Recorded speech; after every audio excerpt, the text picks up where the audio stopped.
নমস্কার বন্ধুরা, আপনারা সকলে কেমন আছেন? প্রিয়াঙ্কার কিচেনে আপনাদের সকলের আবারও অনেক অনেক স্বাগত। আজকে তৈরি করছি আমি পনির টিক্কা। এখানে 250 গ্রাম পনির নিয়েছি। সন্ধ্যের স্ন্যাক্সের জন্য একটা উপযুক্ত খাবার, বাড়িতেই চটজলদি তৈরি হয়ে যায় পনির টিক্কা। আমি একটু বড় বড় সাইজে পনিরটাকে কেটে নিচ্ছি। অলরেডি আমার চ্যানেলে পনির টিক্কা মশালা বা পনির টিক্কার রেসিপি আছে, আপনারা চাইলে চেক আউট করে নিতে পারেন। এখানে কিছু সবজি কেটে রেখেছি। একটা বোল নিলাম, তার মধ্যে জল ঝরানো দই দিয়ে দিচ্ছি 150 গ্রাম। এটা নর্মাল দই।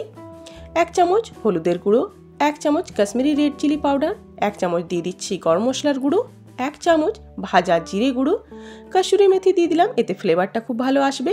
রোস্টেড বেসন 2 টেবিল স্পুন, স্বাদ মতো নুন দিয়ে দিলাম, হাতে ক্রাশ করে কিছুটা জোয়ান দিয়ে দিলাম, গরম সরষের তেল দিয়ে দিলাম 2 টেবিল স্পুন মতো। এবার খুব ভালো করে সব একসঙ্গে মিক্স করে নিতে হবে। 1 টেবিল স্পুন দিয়ে দিলাম আদা, কাঁচা লঙ্কা, রসুনের পেস্ট। আবারও খুব ভালো করে মিক্স করে নেব। ম্যারিনেশনটা খুব ভালো মতো তৈরি হয়ে গেছে। এবার এর মধ্যে দিয়ে দেব পনিরের টুকরোগুলো। কিছু সবজি দিয়ে দিচ্ছি। এখানে আমি পেঁয়াজ, ক্যাপসিকাম ও টমেটো নিয়েছি। আপনারা চাইলে রেড বেল পেপার বা ইয়েলো বেল পেপারও দিতে পারেন। আমার কাছে এই মুহূর্তে অ্যাভেলেবেল নেই।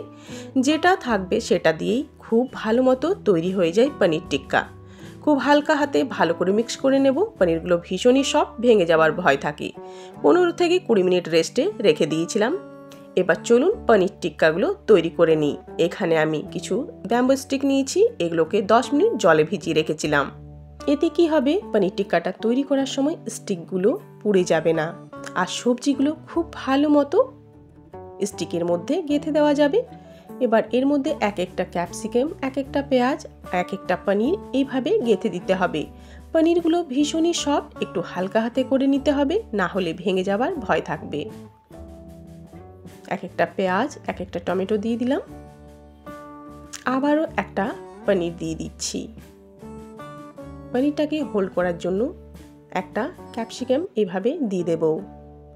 একটা স্টিক এভাবে তৈরি হয়ে গেল, বাকিগুলো এইভাবে তৈরি করে নেব।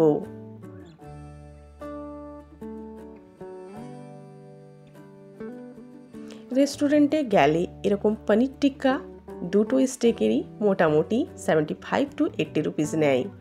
বাড়িতেই খুবই কম খরচে এইভাবে পনির টিক্কা তৈরি করে নেওয়া যেতে পারে।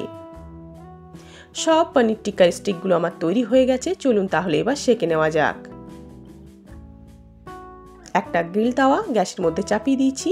এর মধ্যে দিয়ে দিচ্ছি কিছুটা ঘি। আপনারা চাইলে বাটার বা সাদা তেলও ব্যবহার করতে পারেন। ঘিটা তাওয়ার মধ্যে বেশ ভালো করে গ্রিস করে দিলাম। এবার একে একে কয়েকটা পনির টিক্কা এভাবে দিয়ে সেঁকে নিতে হবে। গ্যাসের ফ্লেমটা মিডিয়াম টু লো করে বারবার এদিক ওদিক পাল্টে সেঁকে নেব।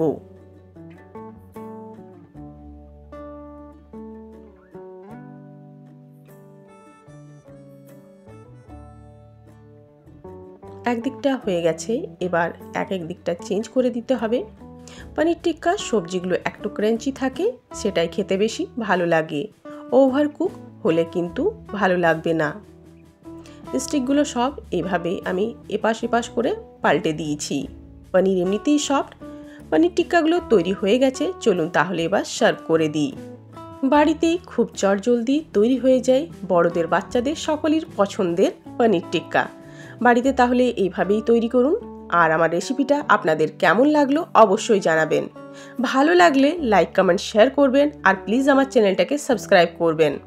আবার দেখা হবে আপনাদের সঙ্গে অন্য কোনো রান্নায়। ততক্ষণের জন্য অনেক অনেক ধন্যবাদ। ভালো থাকুন, সুস্থ থাকুন।